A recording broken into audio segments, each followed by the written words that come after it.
and welcome to Eye on You. I'm your host, Tina Hunt, and joining me today is host Jeffrey Bennett, former mayor of Corona, California. Welcome, Jeff. Thank you, Tina. All right. Jeff, did you know that most young people today simply do not understand how a political system works? Or doesn't work. Okay? Okay, all right, doesn't work. Young people's activities today, Tina, need to be more active and meaningful in their participation in their societies, in democratic practices and processes is of critical importance for now and in the future. Critical importance. That is why here on Eye on You television debate show, we will continue to engage youth and encourage their active participation with politics, okay? So, Jeff, I tell you what, tell me about today's debate. I am so excited. We've got a great debate. And remember, we're going to have the youth debating as well, right? Oh, absolutely. So today's debate is about what? It's about the Affordable Care Act healthcare. And this past year, we've seen major shifts in policies and guidelines designed to keep Americans safe and healthy. But many of these changes have had extreme controversy and are still extremely controversial. And they have led to a heck of a lot more questions than they have answers. The healthcare debate is still a major issue in America today. Okay, you say healthcare debate. Okay, but isn't that Obamacare? Affordable Care Act, Obamacare, Okay. healthcare, period. Okay, all right. Then let's meet our panel today. Joining us on the right, we have Mark Vathiates. Mark is the chairman of the Republican Party of Los Angeles County. He's also served as the president of the California Congress of Republicans and the Hollywood Congress of Republicans. Welcome, Mark. Thank you, Tina. Appreciate that. All right. Mark, who do you have debating on the right today? Well, today we have Howard Hyde. He's the president of the Southern California Republican Women and Men's Club. He's a columnist at AmericanThinker.com, FrontPageMag.com, WesternJournalism.com, and his own blog, HHCapitalism.com.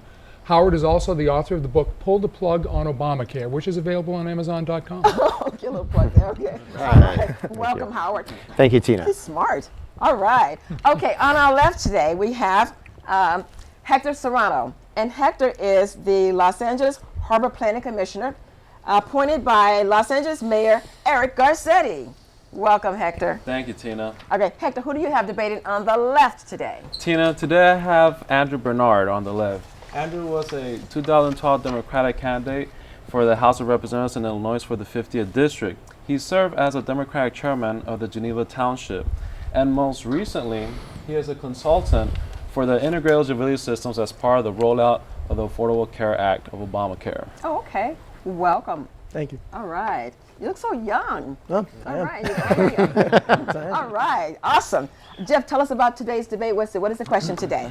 Healthcare has been one of the hottest topics during President Obama's time in office. The Affordable Care Act, better known as Obamacare, is probably one of the most controversial laws in recent memory. Here's our question. Is the Patient Protection and Affordable Care Act, Obamacare, good for America? Okay, we'll start on which side? Oh, let's start with the left. Left is Which left? Who's left? Okay. All right. Okay. I'd like to start off today with a story explaining why the Affordable Care Act and healthcare reform is so important for our country. I remember when I was in high school, we had a student who had cancer, and students and family members and faculty were handing out flyers around school for a spaghetti dinner. First thing I thought when I heard of that was how great it was that our community and our school would get around someone who was sick. But the second thing that came to my mind was, how can the richest country in the world allow a family to go through not only distress because someone is sick, a sick child, but also the financial turmoil that they may face? This story is not rare. Families deal with this type of turmoil every day, and this is an example why the Affordable Care Act is so necessary. In this country alone, medical bankruptcies account for 60% of all personal bankruptcies, and 75% of those personal bankruptcies are from medical issues. This is the problem the Affordable Care Act addresses. The Affordable Care Act ensures that people obtain medical coverage while protecting themselves against financial disasters and medical illnesses. It is also controlling the costs of medical care as a whole for the country. Since the passage of this law, we have seen the slowest increases in premiums and medical spending that we have in years. This is protecting Americans from catastrophic and medical events and working towards stabilizing healthcare as a whole. This is a fiscally responsible way to demand healthcare reform. Why on earth would we want to destroy such progress? Thank you very much. Let's hear from the right. Thank you. Obamacare is a disaster. And what doesn't get enough attention in the media are the alternatives, what we should be doing instead. Now, we all know that any Republican proposal will be vetoed, will be dead on arrival in Harry Reid's Senate, and Obama will veto it anyway. But that doesn't mean that we shouldn't be having this conversation, because whether it's 6 months from now or 2.5 years from now, we are going to have to undo the damage done by this law and get back on track to making the world's best healthcare system even better than it ever was. Therefore, for example, let's make all medical expenses tax deductible from the first dollar, not just after 10% of your income is already gone, not just because you happen to be employed and your employer is giving you a plan, or because you're a member of a union or some other tax privileged group. We need to loosen up the restrictions imposed by the FDA on medical innovation. You know, thousands of Americans are dying each year who might have a fighting chance, except for that this bureaucracy refuses to join the 21st century. We should promote rather than discourage health savings accounts and flexible spending accounts that empower patients to wisely manage their own healthcare dollars. We should eliminate all of the mandates that have rendered perfectly good existing plans non-compliant and therefore illegal. In other words, we should make good on the promise that Obama made over and over and over again, that if you like your plan, you can keep your plan. If you like your doctor, you can keep your doctor. Americans should be able to buy a healthcare plan from California, from Texas, from Illinois, from New York, from any state they want, without having to grovel for permission from some state insurance commissioner or the Secretary of Health and Human Services. Now, there are many more incremental reforms to be discussed, but for the moment, my time is running out. The good news is we don't have to do this in another 3,000-page comprehensive omnibus, all or nothing, take it or leave it Godzilla bill. We can take one step at a time. But let's get this conversation started and get back on the right track. Thank you. Back to you, sir. Well, Howard and I do not disagree on everything, but one thing I do agree with him is we need to continue the conversation. But continuing the conversation does not mean 50 repeals and repetitive wasting time of federal government money. And I have to differ and say that Obamacare is not a disaster.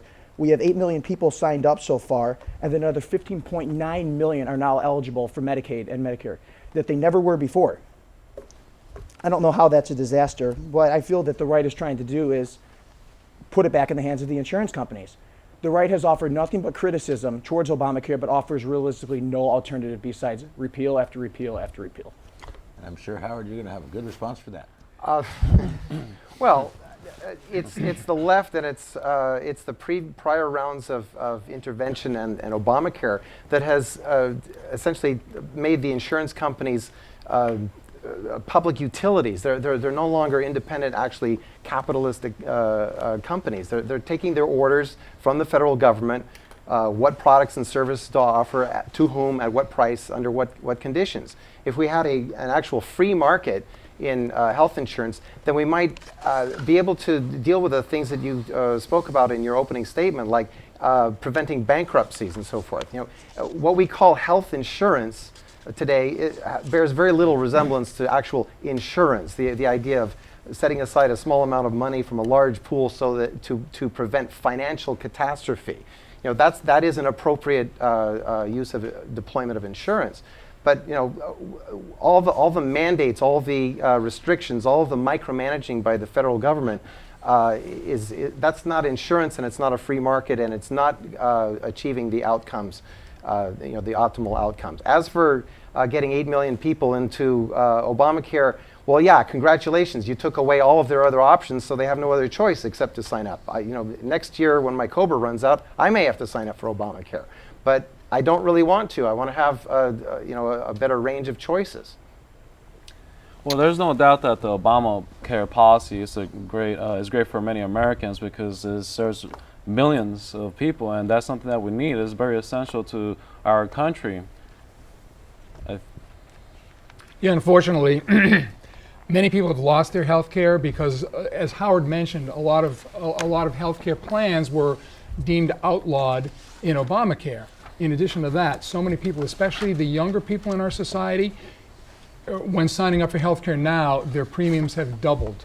and it's been unaffordable to them. So now they're going to have to go on some kind of a plan that they didn't want to go on before, and they have a lot less coverage.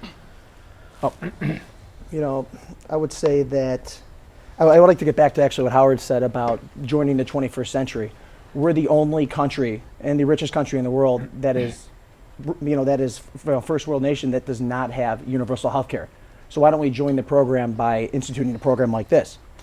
And as a result of not following along with the rest of the world, we're number one. We have the best outcomes for patients, the most individual attention to the needs of the patient. We have the most cures. We have the shortest waiting lists. We have all of the medical innovation. We have the best system in the world. Well, the WHO ranks us 36. How's that number one? 36, Yeah, and we don't actually. The waiting lists are the same. I know that story. Waiting list I is know the that same study in that Canada. you're citing. Actually, it was 37th. It was worse even than what Thank you're you. saying. But However, I appreciate you correcting me. the criteria on which they made that judgment was to what degree the government is micromanaging everything. Sure, by that yardstick, we're 37th. But in terms of actual outcomes, again, the survival rates for cancer and heart attacks and surgeries and so forth, we are number one, or at least we were prior to 2010. And what we need to do is get back to that baseline of number one and make it a little bit better and a little bit better and a little bit better than that. And the way we do that is by increasing freedom, not by increasing top-down micromanagement. Well, I disagree because we need more Americans to receive more the Obamacare because it has helped the low-income and middle-class families, and I think we have to take a look at that. And also, it didn't only help out the low and middle-class families, but it took away the gender discrimination. Now the insurances are charging men and women the same prices. So I think Obamacare is a great policy. Well, okay. Regarding your last point, charging different prices to different people. Look, in a free market, high prices provide an incentive for competition to come in and figure out a way to charge low prices. It's the government meddling that has driven all the competition out of the market. I mean, you have in every market you've got 3 or 4 big bad players now who are all taking their marching orders from the government. What products and services, what the terms are. That's not a competitive environment where somebody, one company can say, hey, look, our competitor is charging, high prices to women. Let's figure out a way to get in that market and charge lower prices, make it a more attractive bargain. And that's the way capitalism works. That's why your iPhone is so cheap. That's why your home appliances are. We're dealing so with expensive. people, though, not an iPhone. We're dealing with people's lives. This should not be in the hands of insurance companies. Insurance companies should not decide if people live or die, because that's what's going on right now. it shouldn't be in the hands of the government. It shouldn't That's be in the hands real of the problem. If you government. don't needs like to your step in. insurance Government should not company be today, ruling. you're going to love when there's only one insurance company left, and it's the federal government. The I insurance think we companies are should still look here. at the. This is great, guys. I love it. But guess what? They're telling me I need to go to break. All right? So when we come back, you guys are going to meet some youth that's going to debate the same topic. And then you guys get to jump back in, okay? So listen, don't go away. We'll be right back.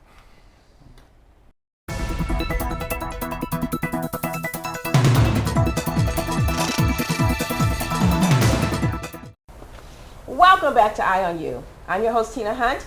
And as I promised, we have youth today that's going to be debating the same topics as the older folks did in the earlier segment. All right, joining us today on our right, we have Giuseppe Robolini. Is that correct? Okay. Giuseppe is a college student at USC. Wow. He serves on the USC College Republicans and also the Harvard SSP program. He is also the Director of Communications for the Orange County Republican Party Youth. All right, tell me, what is the Harvard SSP? That was a program I did back when I was in high school. It's a program that's open to both high school students and college students. It's where I studied microeconomics and American foreign policy. Awesome. Thank you. Welcome, okay. All right, today on our left we have Austin Richards. Austin aspires to be a medical doctor one day. All right, he also loves politics and he has a great love for this country. In January, he will be leaving to serve the United States in the United States Army. Yes, ma'am. Welcome and thank you for serving. So pleased to be here. All right, you guys ready to debate? Yes, ma'am. Back on topic, healthcare has been one of the hottest topics during President Obama's time, as we discussed earlier. The Affordable Care Act, better known as Obamacare, is probably one of the more controversial laws in recent memory, if not the most. And here's our question for our youth and our panel. Is the Patient Protection and Affordable Care Act, Obamacare, good for America? Let's start with the right. The biggest scapegoat for the current administration has been the free market. In their eyes, millions of people without health insurance is market failure. And I would agree. However, what is the response to any perceived sort of market failure? It is to take the free out of the free market.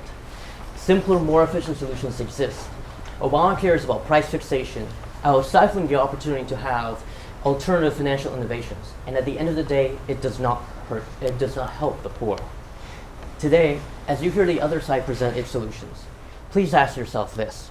Is this a problem that I can trust an overworked and underpaid government bureaucrat with? Or is there a problem that we, together, employees, business owners, and insurance companies, can effectively signal to the market to solve?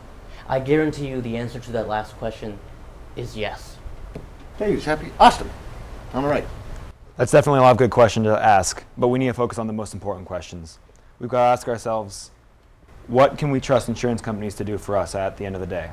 Because at the end of the day, I don't trust an insurance company, a board of directors, to be making my decisions on my health care. And if we want to look at the really important numbers, let's look at the numbers of Americans who are dying every day to what we can prevent in our hospitals. And any number above 0 is too many. This is the most powerful nation on earth, and we're letting people die in our hospitals, all with a pen stroke. It's not enough. Obamacare is doing a lot of great things, and we're taking great strides in the right direction, but it's not enough. And we need to keep going along these lines, or else we'll never see every American free. And this is true freedom, free from illness and disease. Thank you very much. Back to you, Giuseppe. Thank you. To imply that healthcare is a human right is undeniably shows respect and love for your fellow man. However, what we have to understand are the legal repercussions of this. When we enshrine something as a human right, essentially what we're doing is we are signaling through Obamacare. What we're doing is this. We are prohibiting Americans from being able to have greater choice. We need to remember that insurance is a financial instrument. And as a financial instrument, it can be tailored to effectively serve people's needs better when the right incentives are in place. Very good. Back to you, Austin. No dead man will agree with that. People die every day to things we can prevent, and that's unacceptable. There's nothing we can't conquer. The United States has the best science and medicine that we have to offer in the world. And the fact that we're arguing about freedom when there are men turning over in their graves to have one more breath of air doesn't make any sense to me. Austin, with all due respect, this is a technique that's been used by the left to scare folks into thinking that we need something there's no problem. And right now, everyone has health care. It's health insurance we're discussing. No one dies in hospitals. By law, if anyone walks into an emergency room, they have to be treated. They cannot be turned away, and there's nobody dying in hospitals at this point. They just go broke forever. Austin, first of all, thank you for your prospective service. I hear you're going into the armed services, and congratulations on choosing a medical career. I have to admire your courage. Now, speaking of dying, I mean, we've had this scandal the past year of the Veterans Administration essentially garbage canning our veterans and putting them on secret waiting lists because the system is dysfunctional. I say, why don't we take all that money that we're already spending on veterans and put it directly into their hands in the form of a voucher with which they can go out and shop for the care or the coverage that they need, and not have to run it through the gatekeeper, through the bureaucracy that has to make the decisions for them. What we need to ask ourselves is, does a policy, Obamacare, does a good outweigh the bad? I mean, I think that's something. I agree with that. We do have to balance. Well, you know where they stand on the good versus the bad. Because we've seen many Americans saving a lot of money. I mean, we have working class families saving thousands of dollars. And We've seen the also- opposite. We've seen the exact opposite. Premiums have been going up since Obamacare was instituted, and at a faster pace. No, premiums have been than going before. down. Oh no, they have not. Down. That's a fact. That is not true at all. That is the That's fact. nonsense. That's Boy. nonsense. It's stabilizing healthcare Okay, costs. 'cause people are Obama paying. promised that we would the average family would see their premiums go down by $2,500. In the first year, it was up $3,000, which is a differential of $5,500 higher. Premiums are going up all over the place, and you're going to start seeing that with the renewals coming up in October of sticker shock. More increases in premiums. Well, the Inherently- Obama. Oh, go ahead. Thank you. Inherently speaking, Obamacare is flawed in its structure. The healthcare exchanges that were set up to supposedly give people that opportunity to be able to have, as Obama said, a one-stop shop is not possible. Why? Because Obamacare essentially imposes price fixation, which is lesser choice to the consumer. Between a minimum of four, Obamacare forces companies to price their policies in no more than 4 categories, starting at 4 categories and no more than 10. In California alone, we only have, a state as big as California, we only have 10 insurance companies participating in covered California. That's an average of 5 in Southern California and only an average of 3 in most parts of Northern Well, California. something that the Obamacare did is that they, the policy itself, it helped save money, out-of-pocket expenses, which many senior citizens have trouble with that because a lot of them they're retired and they can't afford any medical insurance. I'm So not, that's I'm not something. sure Obamacare applies principally to senior citizens who already have Medicare. But I think we're a little off topic here. Okay, taking it back on the topic, if we want to talk about a regulated healthcare economy, because let's be honest, ideologically that's where this is going. If we want to regulate the insurance industry, that's been something that Obamacare has been trying to approach but never gotten even close to. And I hear a lot of talk about freedom for companies. Wait. insurance companies. No regulation of the insurance. The insurance companies cannot offer a plan which does not comply with the Affordable Care Act. It has to have all these mandates in it. It has to have hair replacement surgeries. I mean, if you're a senior citizen, or approaching senior citizen age, you're not so much interested in a plan that covers maternity care and things like that. If you're a lifelong teetotaler, you might let go of a plan that covers alcoholism and things like that. People need choices. The Affordable Care Act has removed the choice, and it's made the insurance companies just an extension of the government itself, not actual. Well, let me ask you free this: market companies. what policy will you build that allows many Americans to receive some kind of health care? I mean, obviously the Obamacare has done it. It has proven its facts. I mean, when Obama explained it to many Americans that it's going to help out millions of people, I think that's something that we need to take into consideration. I mean, what kind of policy will you put up, or what will you recommend to the American people that will help millions of people to receive some kind of medical assistance? Sure. If you read my February 20th article at frontpagemag.com, I spell out all the alternative proposals, but I'd love to list out a few more here. We need to protect the inalienable property right that people have in their own electronic medical record. I mean, healthcare.gov is a big, wide, gaping security hole where your and my most intimate information is vulnerable to hackers. There's identity theft that's going on.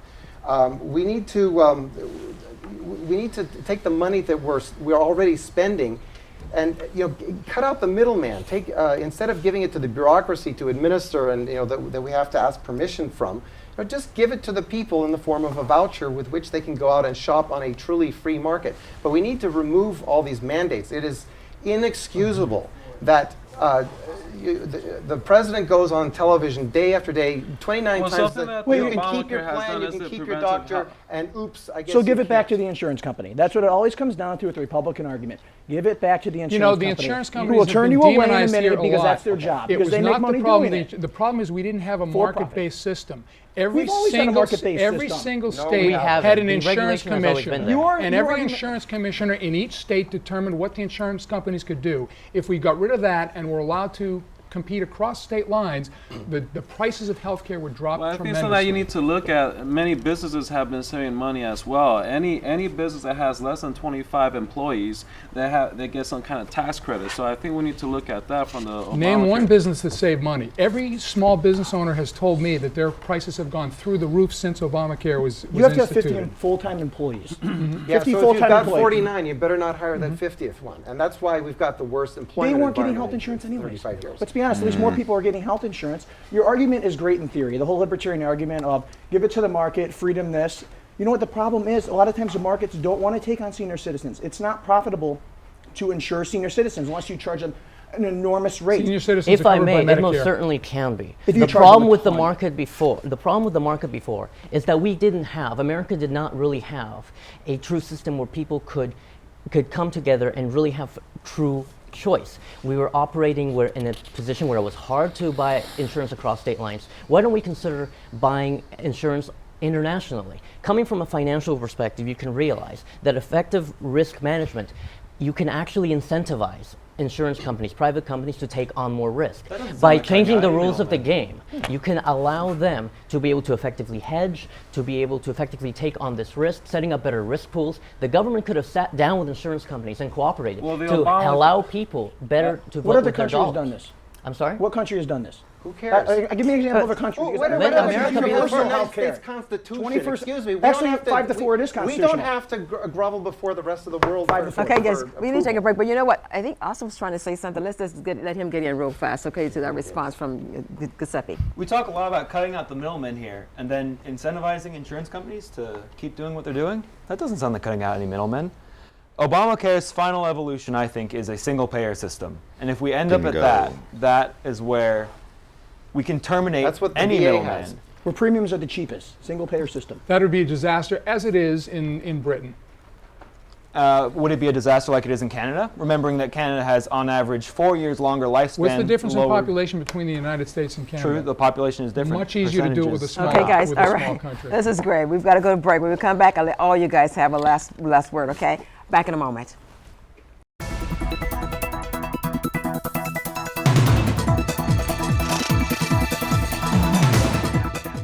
Welcome back to Eye on You. We've had a great and engaging debate today with our young people on healthcare. Right now, we're out of time, but we're going to go ahead and have some closing remarks. And let's start over here on our left. Let's go with you, Andrew. We have two options. We can continue the progress we made, get more people health care, or simply we could give it back over to the Republicans and do what they want, which has failed 4 years. Give it right back to the free market, who will deny you in a second to save one single penny. Howard. We were told that if you like your plan, you can keep your plan. If you like your doctor, you can keep your doctor. We were told we have to pass it to find out what's in it. Now we know what's in it. You can't keep your plan and you can't keep your doctor. Oops. Okay, Austin. It's time now to reach across the aisle for all of us in understanding that Obamacare has already been put through, that it's time to start doing our duty and supporting our president in what he deems to be our best course of action. Remembering always that Obamacare will support us as long as we can support it. Giuseppe. I support our president. I support Americans. I know that everyone's intentions are well-meaning. However, to the biggest deception that we can tell ourselves is the free market hasn't worked, but it most certainly can. Obamacare's price fixation does not allow for financial innovation and does not help the poor.